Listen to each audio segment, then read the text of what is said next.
السلام عليكم، ازيكم حبايبي؟ عاملين ايه؟ يا رب تكونوا بخير. تعالوا بقى النهارده هنعمل ايه؟ نفرز القلقاس. ده احلى خضار بحب افرزه في الشتاء ده الجميل. هنمسك القلقاسية نقشرها الاول كده.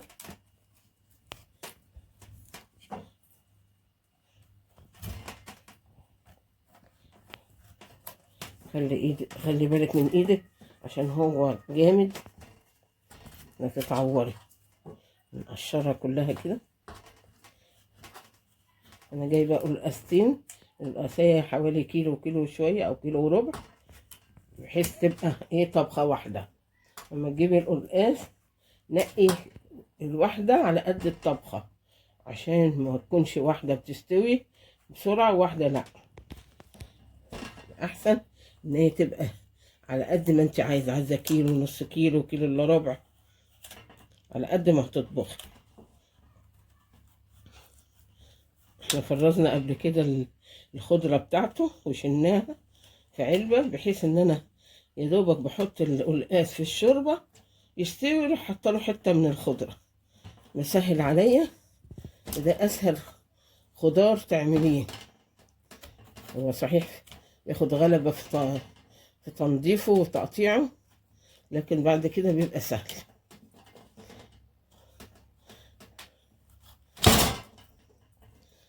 هقشرها وارجع لكم. قشرته وقطعته صوابع كده، ومعايا بقى فوطة او حتة قطن كده نضيفة، وهقعد امسح فيه قوي لان انا مش هغسله. هفرزه كده من غير غسيل. شوفوا كده كويس. امسك الواحدة كده معايا الطبق اللي هحطه فيه،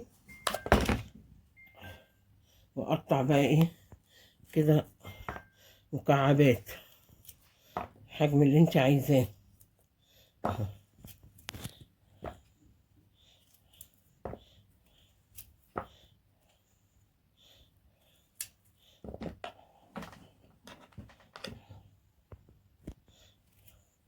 اعمله كله كده.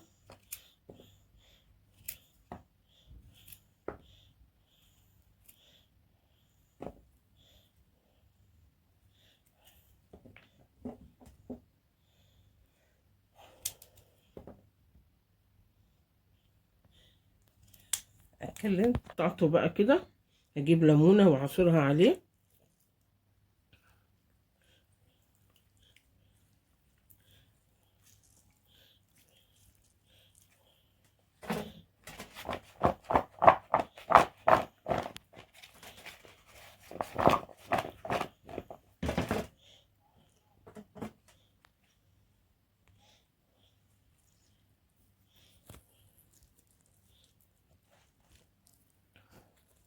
وهسيبه ينشف، وبعدين احطه في الطبق اللي انا هشيله فيه.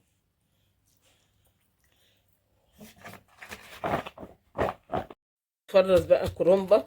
انا فرزت كرومبة قبل كده بس ما صورتوش، هنصور ده معاكم. قطعت الراس وقورتها كده، وبشيل ورقة ورقة كده. لو مش هيتشال هنحطها في الحلة كبيرة كده كلها على بعض، لكن ده بيتشال بسهولة. نسلك كده بشويش.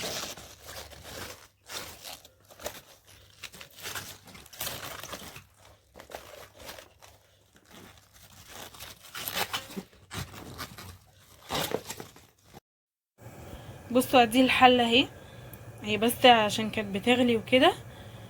بنحط فيها معلقه من الكمون، مهم جدا بتديله ريحه، وتاني حاجه عشان الغازات. تمام. وبيكون معاكي طبق فيه ميه ساقعه جدا. اول لما الكرنب ان هو يبتدي يتسلق كده، بتسقطي فيه الميه الساقعه علشان طبعا ما يتهرش منك، وبعد كده تطلعيه في المصفى. وانتي بتسلقي الكرنب ما تسلقهوش قوي. انا هوريكم دلوقتي ازاي. بصوا الكرنبايه اهي، تمام. بنمسكها وبنحطها من الناحيه دي، تمام. وبنسقطها كده في الحله. بصوا بحاول ان انا انزلها كده، بس ما احاولش ان انا اكسرها، بالراحة.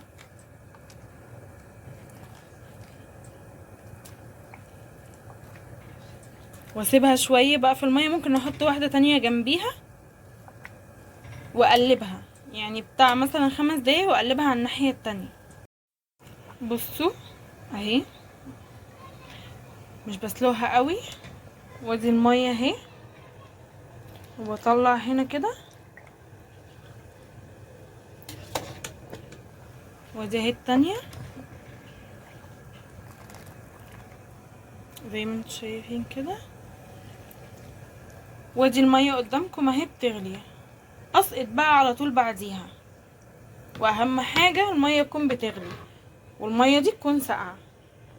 الورقة بقى كده يعني نقطعها بقى مع بعض كده، ونجيب العرق ده التخين ده، نجيبه نروح قصينه كده اهو. شلنا العرق،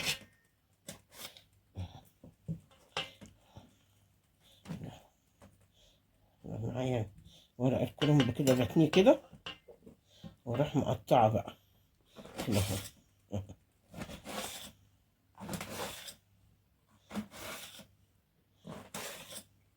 وامسك كل واحدة بقى اشوفها تتقطع قد ايه،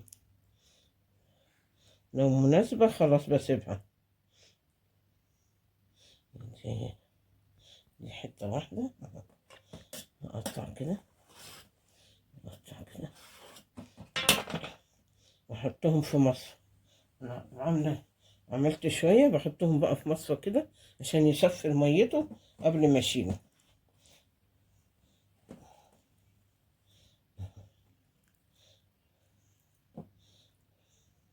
انا ممكن اشيله كده والفه كده اهو، واحطه في الطبق اللي انا هشيله، واما اجي احشي اقطع على قد ما انا عايزه. يعني دي فكره ودي فكره اهو. شوفوا، ممكن اسيبه الفه كده زي الصباع، احطه في الطبق.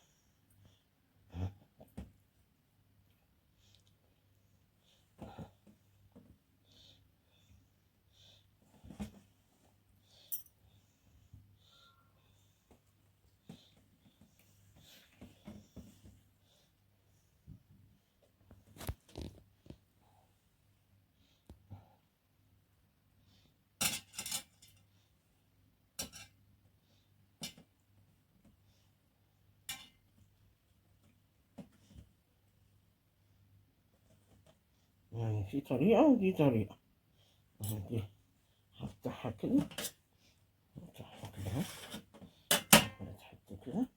واللي بيطلع الفوائد دي ممكن بقى لو ورقه مقطوعه بحطها عليها واكملها، يعني مفيش حاجه بتترمي.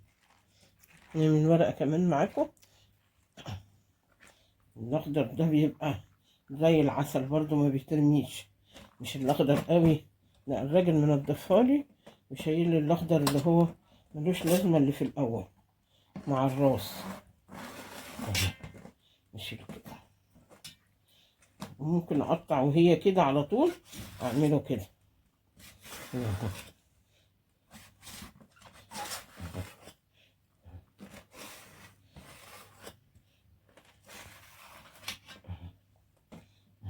هتبقى حتى لو هي كبيره شويه بسويها.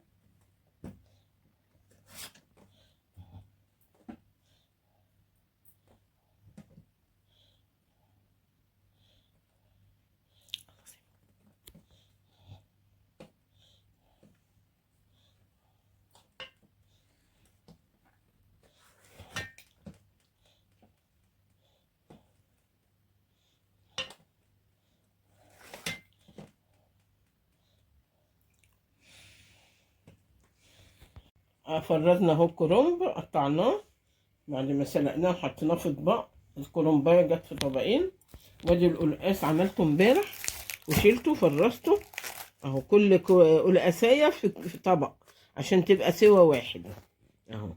يلا، كل سنه وانتم طيبين، وتعيشوا كل سنه وكل رمضان وانتم طيبين. ربنا يبلغنا رمضان غير فاقدين ولا مفقودين.